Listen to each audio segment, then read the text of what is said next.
Assalamu alaikum, my dear students and my viewers. I welcome you to my channel Learn English with Faisal Hamid. If you have not subscribed this channel yet, please do it now, but after watching this video. Today's video is about the voice, and in voice we are doing active voice and passive voice, and today we are going to learn how to change active voice sentences of past simple into passive voice. तो आइए हम देखते हैं कि हमारे पास past simple में क्या है। एक्टिव वॉइस का सेंटेंस हमारे पास मौजूद है, लेकिन इससे पहले पास्ट सिंपल के सेंटेंसेस को डिस्कस करने से पहले इस चीज को याद रखिए कि हमने इससे पहले प्रेजेंट सिंपल के ऊपर इसी तरह से एक लेक्चर रिकॉर्ड किया है और उसका लिंक जो है वो आपको मिलेगा और उसको भी देखिए ताकि आपको मजीद समझ आए। तो एक्टिव वॉइस सेंटेंस अगर आप देखें तो आपको याद हो तो हमने बात की थी कि एक्टिव वॉइस में हमने सबसे पहले वर्ब को ढूंढना है। तो इस सेंटेंस में हमारा वर्ब जो है वो है लॉस्ट। अगर आप देखें तो इसकी पोजीशन दूसरे नंबर पर है। आई सब्जेक्ट है हमारा और लॉस्ट जो है हमारा वर्ब है। और उसके बाद हमने कहा था कि हमने ये देखना है कि वर्ब के बाद इमीडिएट आइटम हमारा क्या है। तो इस सेंटेंस में हमारा इमीडिएट आइटम माय पर्स है। अकेला माय नहीं हो सकता, माय पर्स होगा। और बाकी समवेयर इन द गार्डन जो है इसकी हमें जरूरत नहीं है। ये बेसिकली अगेन एडवर्बियल फ्रेज है। तो अब देखते हैं कि हम इसको पैसिव में कैसे तब्दील करेंगे। हमारे पास अगर आप सेंटेंस को देखें तो हमारे पास माय पर्स हमारा ऑब्जेक्ट हुआ। क्योंकि हमारे पास past form of the verb थी तो हमेशा याद रखें जब हमारे पास past form of the verb होगी एक्टिव वॉइस में तो हम वॉज या वर में से कोई हेल्पिंग वर्ब यूज करेंगे। यहां पर क्योंकि माय पर्स जो है वो सिंगुलर है इसलिए हमने यहाँ पे वॉज का इंतखाब किया।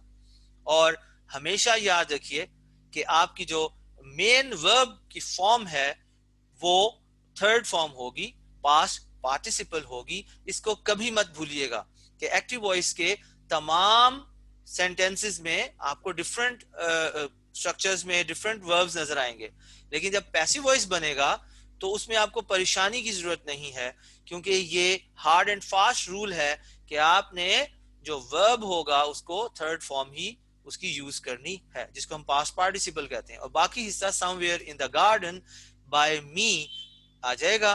और बाय मी चाहे आप लॉस्ट से पहले लॉस्ट के बाद लगाएं या आखिर में ले जाएं, इससे कोई खास फर्क नहीं पड़ेगा। तो मी जो है हमारा आई से बना। अब दूसरा सेंटेंस हम लेके जाएंगे। दूसरे सेंटेंस में अगर आप देखें तो आपको थोड़ा सा होशियारी से काम लेना पड़ेगा। यहाँ पे did you drink cold water है और डिड के आने की वजह से, हेल्पिंग वर्ब के आने की वजह से हमारा जो वर्ब है वो अब पास्ट फॉर्म में नहीं रहा बल्कि वापस प्रेजेंट फॉर्म में आ गया है। तो याद रखिए कि जब आपके पास डिड हेल्पिंग वर्ब हो और ड्रिंक जो है वो आपका प्रेजेंट फॉर्म हो तो आपके पास दो हेल्पिंग वर्ब्स हैं, वॉज या वर।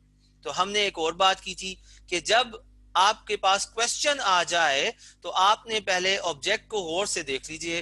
कोल्ड वाटर हमारा यहाँ पर ऑब्जेक्ट है, इसके मुताबिक हमने हेल्पिंग वर्ब लगाना है। तो वॉज या वर में से कोल्ड वाटर के साथ वर तो कभी नहीं आ सकता क्योंकि वाटर जो है यहाँ पर हमें सिंगुलर मीनिंग दे रहा है। तो इसलिए हम इससे वॉज आएगा तो हम क्या करेंगे, वॉज को हम पहले ले आएंगे। तो वॉज पहले आएगा, फिर हमारा ऑब्जेक्ट आ गया सब्जेक्ट की पोजीशन पे। कोल्ड वाटर क्योंकि ये नाउन है तो नाउन उसी तरह ही आएगा।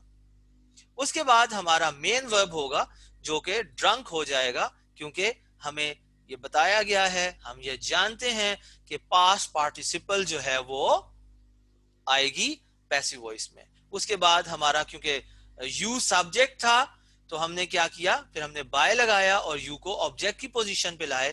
और याद रखिए कि यू की शक्ल वैसी ही रहेगी क्योंकि यू का सब्जेक्टिव और ऑब्जेक्टिव केस दोनों एक जैसे होते हैं। और आखिर में क्वेश्चन मार्क आपने लगाने नहीं भूलना है।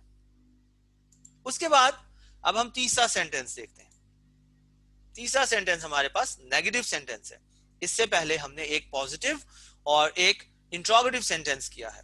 अब हम नेगेटिव सेंटेंस को देखते हैं। तो नेगेटिव सेंटेंस में देखें कि सब्जेक्ट और वर्ब के बीच में हमने डिड नॉट यूज किया है, और डिड के आने की वजह से वन नहीं होगा बल्कि विन होगा। तो they did not win the match.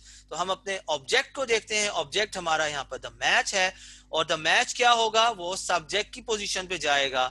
तो द मैच के साथ हमने हेल्पिंग वर्ब वॉज या वर्ब में से चूज करना है। तो मैच हमारा सिंगुलर है, तो हम क्या करेंगे, द मैच वॉज नॉट हो जाएगा, और the match was not won by them. They क्योंकि हमारा सब्जेक्ट था, और जब पैसिव वॉइस बनेगा तो वो बाय के बाद आएगा, लेकिन किस केस में, ऑब्जेक्टिव केस में। और दे का ऑब्जेक्टिव केस क्या है, देम।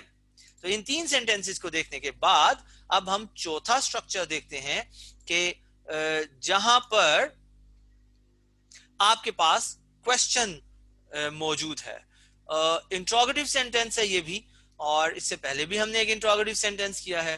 तो did the boy break this toys जो है वो पैसिव में जब जाएगा तो क्या हो जाएगा, were these toys broken by the boy. इससे अगले सेंटेंस पे हम अब चलेंगे, और उस सेंटेंस को अगर हम देखें तो वो हमारे पास है WH इंट्रोगेटिव क्वेश्चन। 9-10 के बच्चों को, फर्स्ट ईयर सेकंड ईयर के बच्चों को ये बहुत ज्यादा प्रॉब्लम होती है कि वो हु वाले जुमलों को बनाने में काफी मुश्किल का सामना होता है उनको। तो आपने ये देखना है कि जो जब भी आपका हु आएगा तो आपने हु को बाय हुम में चेंज कर देना है। उसके बाद जो चीज भी आपकी बाकी बच जाती है उसको बिल्कुल आपने उसी तरह से पैसिव वॉइस में चेंज करना है जिस तरह आप इंट्रोगेटिव को करते थे। तो अब आप इसको गौर से देखें कि बाय हुम हुआ, उसके बाद यू हमारा ऑब्जेक्ट था, ऑब्जेक्ट ने सब्जेक्ट की जगह लेनी थी, तो इसके लिए हमारे पास हेल्पिंग वर्ब आएगा। क्योंकि ये क्वेश्चन है तो हम क्या करेंगे, वर्ब पहले ले आएंगे, उसके बाद हम यू को ले आएंगे, ऑब्जेक्ट सब्जेक्ट की जगह पर आ गया। उसके बाद हमारा वर्ब जो आ जाएगा वो कॉल्ड इसी तरह कॉल्ड आएगा। और याद रखिए कि जब आपके पास इंट्रोगेशन होती है WH के साथ, तो पास्ट सिंपल और प्रेजेंट सिंपल में, चाहे आप पास्ट सिंपल में इसको हु डिड कॉल यू कहें या हु कॉल्ड यू कहें, आप अगर इसमें हेल्पिंग वर्ब नहीं भी लाते तो तब भी ये जुमला ठीक तस्वर किया जाता है। तो इस अगला सेंटेंस अब हम देखते हैं। अगले सेंटेंस में हमारे पास WH इंट्रोगेटिव ही है, लेकिन वो हाउ है, और उसमें हमने नेगेशन भी की हुई है। ये WH इंट्रोगेटिव नेगेटिव है, तो इसमें हमने क्या देखना है, हम सबसे पहले हाउ को उसी तरह ले आएंगे, और बाकी हमारा बच गया did you not reveal the fact. तो ये हमारे पास सिंपल इंट्रोगेटिव नेगेटिव सेंटेंस आ गया। अब हमने देखना है कि हमारा ऑब्जेक्ट क्या है। ऑब्जेक्ट हमारे पास फैक्ट है, तो फैक्ट हम सिंगुलर लेंगे, तो क्योंकि ये क्वेश्चन है तो इसलिए हम द फैक्ट से पहले वॉज को लाएंगे। और अब सेंटेंस को देखें तो क्या हुआ, how was the fact not revealed bye you. ठीक हो गया। और याद रखिए कि यहां पर क्वेश्चन मार्क लगाना जरूरी है। इस डिफरेंशिएशन को याद रखिए कि जब आप नरेशन में डायरेक्ट से इनडायरेक्ट में आते हैं तो आप आखिर में जो क्वेश्चन मार्क होता है इनडायरेक्ट नरेशन में आप उसको फुल स्टॉप में चेंज कर देते हैं। लेकिन जब आप पैसिव वॉइस का जुमला बनाएंगे तो याद रखिए कि उसमें आपका ना तो टेंस चेंज होगा और ना ही आखिर में आपका क्वेश्चन मार्क चेंज होगा। क्वेश्चन मार्क ही रहेगा। उम्मीद है आपको समझ आई होगी। अपना बहुत सा ख्याल रखें। अल्लाह हाफिज।